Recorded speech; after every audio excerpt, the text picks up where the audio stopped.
I want to talk in this video about the subject of refugees and some of the things that are going on in Europe right now. I'd wanted to make this a few days ago actually, but had problems with uploading.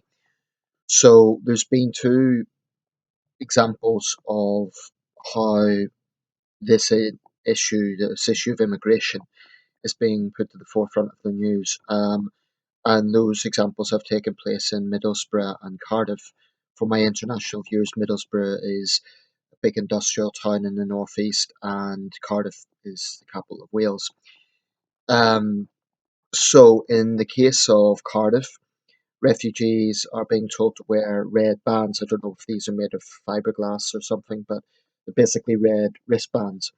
In the case of Middlesbrough, they're being deliberately housed in homes with red doors. Now, in the case of Cardiff, the bands are apparently to designate them with food. In both cases, the refugees have complained that this has made them subject to racist attacks. Um, in the case of Cardiff, if they remove the ban, then they don't get the food, and there's no way to put it back on again. But these people are obviously feeling like it's making them stand out. The policy is very controversial because it's kind of bringing us back to this idea of deliberately separating people. I'm always very reluctant to talk about Nazism and the Third Reich and so on, but it's very difficult to escape the fact that Jewish people in 1930s Germany did have to designate themselves as Jewish. We have a real risk of something. I wouldn't say like that. I don't think that any of the democratically elected governments in Western Europe right now are going to be anything like the Third Reich, but I do think we have to be very careful about this and how we go about it. Now, in case anyone's going to dismiss me, if this is the first time you've come across my videos and you think, oh, this lefty is all pro-immigration, so not at all. I'm very practical when it comes to immigration. I think that we need a level-headed approach. We shouldn't let in we shouldn't have a situation of mass migration, as recently happened in Germany.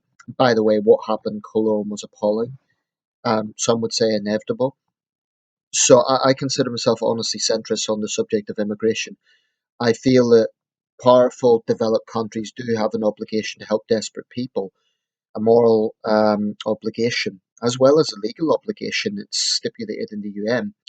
But we also have to look after our own national interests. And if we think there's a situation where there will be cultural tensions, then that is obviously a problem. Now, this is the thing I have with this designating refugees separately. We expect these people to assimilate, rightly so. But how can they assimilate if the authorities, I don't know whether it's the local council or the Home Office or who is designating it this way, are making them stand out? I also think it's a mistake to send people to areas of which already have a lot of social problems, such as Middlesbrough. Middlesbrough is one of the poorest towns in England.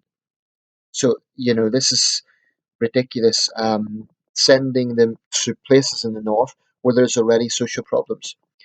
Um, it's almost like adding fuel to the fire. The problem is here, it's then a lot of British people are now responding, oh, what about our homeless people? What about, taking care of the needs of our homeless? Well, I think homelessness is a terrible thing, and I think a lot more needs to be done about it. And also under this government, the problem has got worse. But what makes me uneasy is when people start attacking refugees for that. Like, oh, look at the problem of our homeless, so let's attack these people. I wouldn't want to be in either position. I wouldn't want to be in a situation where I've got no roof over my head and I wonder where I'm going to sleep every night. Nor would I want to be in a situation where I'm fleeing an oppressive government, risking my life to go across the Mediterranean, knowing I would be killed, then being subjected to racist attacks when I finally get safe haven. I challenge anyone saying that. If they were in a war zone, you'd be doing exactly the same thing. You'd be trying to get out. And it's this dehumanizing effect that this whole situation is having. To be clear,